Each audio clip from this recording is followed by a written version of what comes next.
F A cup ഹിസ്റ്ററിയിലെ ഏറ്റവും വലിയ അട്ടിമറികളിലൊന്നാണ് ഇന്നലെ നടന്നത് ഇംഗ്ലീഷ് ഫുട്ബോളിൽ.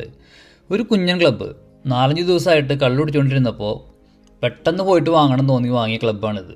അവർ കറണ്ട് ട്രെയിനിങ് ചാമ്പ്യൻസ് ആയിട്ടുള്ള ക്രിസ്റ്റൽ പാലസിനെ 2-1 തോൽപ്പിച്ചിട്ട് എഫ് എ കപ്പ് ഔട്ടാക്കി. അപ്പോൾ ഈ ക്ലബിൻ്റെ പേരാണ് മാക്ലസ്ഫീൽഡ് എഫ് സി. അപ്പോൾ ഇതിൽ ഇൻട്രസ്റ്റിംഗ് ആയിട്ടുള്ള ഫാക്ടർ എന്താണെന്ന് വെച്ചാൽ ഇവർ കളിക്കുന്നത് 6th ടയർ ഓഫ് ഇംഗ്ലീഷ് ഫുട്ബോളിലാണ്.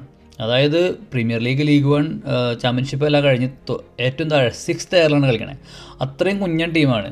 അപ്പോൾ അവർ ഒരു കറണ്ട് ചാമ്പ്യൻസിനെ പുറത്താക്കുക എന്നുള്ളതൊക്കെ 117 കൊല്ലത്തിന് ശേഷം നടക്കുന്ന സംഭവമാണ്. അപ്പോൾ അതാണ് ഈ കപ്പ് ടൈയുടെ ഒരു ബ്യൂട്ടിയും ഈ എഫ് എൽ കപ്പിൻ്റെയും അതുപോലെ എഫ് എ കപ്പിൻ്റെ ഒക്കെ ഒരു ബ്യൂട്ടി ആയിട്ട് പറയണത്. അപ്പോൾ പിന്നെ ഒരു ഇൻട്രസ്റ്റിംഗ് ഫാക്ടർ എന്ന് വെച്ചാൽ ഇവരുടെ കറണ്ട് മാനേജർ മാഞ്ചസ്റ്റർ യുണൈറ്റഡിൻ്റെ ലെജൻഡായിട്ടുള്ള വെയിൻ റൂണിയുടെ അനിയൻ ജോൺ റൂണിയാണ്. ഇവരുടെ ഒരു യങ് ഫോർവേഡ് കഴിഞ്ഞ ആഴ്ച ഒരു റോഡ് അപകടത്തിൽ മരിച്ചു പോയിട്ടുണ്ടായിരുന്നു. അപ്പോൾ ആ പ്രശ്നങ്ങളുടെ ഇടയിൽ വെച്ചിട്ടാണ് ഈ വിക്ടറി വന്നിട്ടുള്ളത്. അപ്പോൾ ഇങ്ങനത്തെ